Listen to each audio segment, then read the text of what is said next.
Hallelujah, praise the Lord. எப்படி இருக்கிறீங்க? நீங்கள் எல்லோரும் கர்த்தருக்குள் நலமாய் சுகமாய் இருக்கும்படி வாழ்த்துகிறேன். இன்றைய நாள் மெய்ப்பனின் சத்தம் சங்கீதத்தின் புஸ்தகம் 43ஆம் அதிகாரம் 1ஆம் வசனத்தை வாசிக்கிறேன். தேவனே, நீர் என் நியாயத்தை விசாரித்து பக்தி இல்லாத ஜாதியாரோடு எனக்காக வழக்காடி சூதும் அநியாயமான மனுஷனுக்கு என்னை தப்புவியும். என் அரணாகிய தேவன் நீர், நீ ஏன் என்னை தள்ளிவிடுகிறீர்? சத்ருவினால் ஒடுக்கப்பட்டு நான் ஏன் துக்கத்தோடு துரிய வேண்டும்? அல்லேலூயா. இங்கே சங்கீதக்காரர் எழுதுகிறார், நான் நெருக்கப்படுகிறேன், நான் பிரச்சனைகள் மத்தியிலே கடந்து போகிறேன், பக்தி இல்லாத மக்கள் எனக்கு விரோதமாக எழும்புகிறார்கள், நீர் என் நியாயத்தை விசாரியும் என்று சொல்லி இங்கே ஒரு ஜெப விண்ணப்பத்தை போல ஒரு சங்கீதம் எழுதுகிறதை பார்க்க முடிகிறது. சொல்றாரு, எனக்காக வழக்காடுங்க, அநியாயமான மனுஷனுக்கு என்னை தப்பு வச்சிருங்க. சில நேரங்களில் நம்ம அப்படிதான் மாட்டிக்கிறோம். நம்ம நினைக்கிறோம், ஆண்டவரே நான் இவ்வளோ விசுவாசமா இருக்கனே, இவ்வளோ பக்தியா இருக்கனே, நான் பரிசுத்தமாக வாழ்றேனே, ஜெபிக்கிறேனே, நான் ஏன் இப்படிப்பட்ட சிக்கல்ல மாட்டணும்? நான் ஏன் இந்த பிரச்சனைகளை நான் கடந்து போகணும்?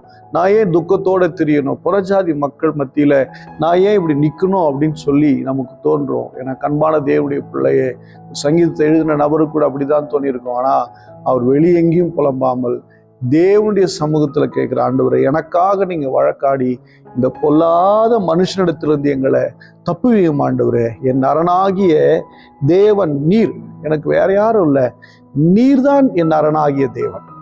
அல்லேலூயா. வேற யாரும் கிடையாது, நீங்க தான் என் அரணாகிய தேவன். நான் ஏன் இன்னும் சத்ருவினால் ஒடுக்கப்பட்டு ஏன் அப்படி இருக்கணும்? அப்பதான் சொல்றாரு, 3ஆம் வசனம் சொல்லுகிறது, உமது வெளிச்சத்தையும் உமது சத்தியத்தையும் அனுப்பியருளும், அவைகள் என்னை நடத்தி உமது பரிசுத்த பர்வதத்திற்கு உமது வாசஸ்தலங்களுக்கும் என்னை கொண்டு போவதாக.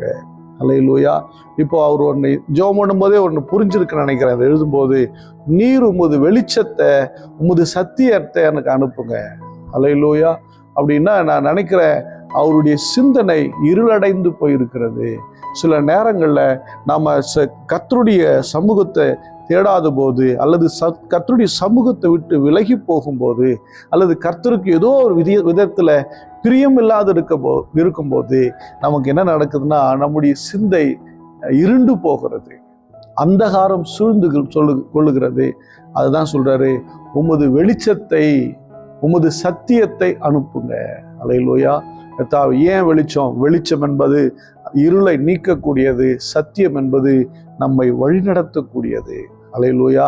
ஒரு மனிதனை, ஒரு விசுவாசி பிள்ளைய கடைசி வரையிலையும் சக்சஸ்ஃபுல்லான லைஃப் பண்ணணும்னா, கடைசி வரையிலும் தேவனண்டைக்கு சேருகிற நாள் வரையிலையும் ஒரு வெற்றி உள்ள வாழ்க்கை வாழணும் அப்படின்னு சொன்னா நமக்கு சத்தியம் அவசியமா இருக்குது, வெளிச்சம் அவசியமா இருக்கு. அதான் சொல்றாரு, அவைகள் என்னை நடத்தி உம்முடைய பரிசுத்த பர்வதத்திற்கும் உடைய வாசஸ்தலத்திற்கும் என்னை கொண்டு போவதாக.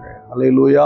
எனக்கு அன்பானவர்களே, தேவன் கொடுக்கிற வெளிச்சம், தேவன் கொடுக்கிற சத்தியம் நம்மை நித்தியத்திற்கு வரையில நடத்துகிறதா இருக்கிறது.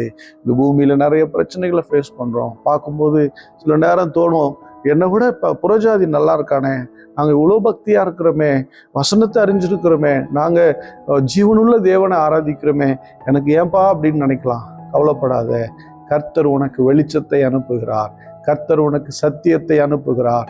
உன்னை சரியான பாதையில நடத்தி உனக்கு என்ன செய்யணுமோ நிச்சயமா அதை செய்து நித்தியத்திற்கு கொண்டு போவார் என்பதில் சந்தேகம் இல்லை. நம்ம எல்லாரும் ஸ்தோத்திரம் பண்ணுவோமா? ஸ்தோத்திரம் ஆண்டவரே. அப்பா, சில நேரம் சத்ரு எங்களை மேற்கொள்ளுகிறான், ஆண்டவரே எங்களை தூஷிக்கிறான், அவர்கள் மத்திய நாங்கள் தலைகுனிந்து நிற்கிறோம். ஆனாலும் நாங்கள் நம்புறோம், நீங்க எங்களை கைவிட மாட்டீங்க. ஸ்தோத்திரம், ஸ்தோத்திரம், ஸ்தோத்திரம். அப்பா, உம்முடைய வெளிச்சத்தை அனுப்புங்க, உம்முடைய சத்தியத்தை அனுப்புங்க, எங்களை சரியான பாதையில நடத்தி நித்தியத்திற்கு கொண்டு போங்கப்பா. ஸ்தோத்திரம், ஸ்தோத்திரம், ஸ்தோத்திரம். அன்பின் பிதாவே, உம்மை ஸ்தோத்திரிக்கிறேன். இந்த நாளுக்காக நன்றி சொல்லுகிறேன். பார்க்கிற பிள்ளைகளை நீங்க ஆசீர்வதிங்க, உடைய குடும்பங்களை நீங்க ஆசீர்வதிங்க. ஆண்டவரே, இந்த சத்தம் உடைய பிள்ளைகள் வாழ்க்கையில எல்லா நேரத்திலும் துணிக்கட்டும். கஷ்ட காலங்களில, துக்கம் நிறைந்த காலங்களில ஆண்டவரை ஜெயிக்கக்கூடிய பலனை கொடுக்கிற வார்த்தையாய் மாறட்டும். வேதத்தில் இருக்கிற மகத்துவங்களை உடைய பிள்ளைகள் காணும்படி உடைய கண்களை நீர் திறந்தருளும்படியா நான் ஜெபிக்கிறேன். ஆசீர்வதிங்க. இந்த நாள் முழுவதும் உடைய பிள்ளைகள் வாழ்க்கையில சமாதானம் உண்டாவதாக. இயேசு கிறிஸ்துவின் நாமத்தினால் ஜெபிக்கிறேன் ஜீவனுள்ள நல்ல பிதாவே. ஆமென். God bless you. Bye bye.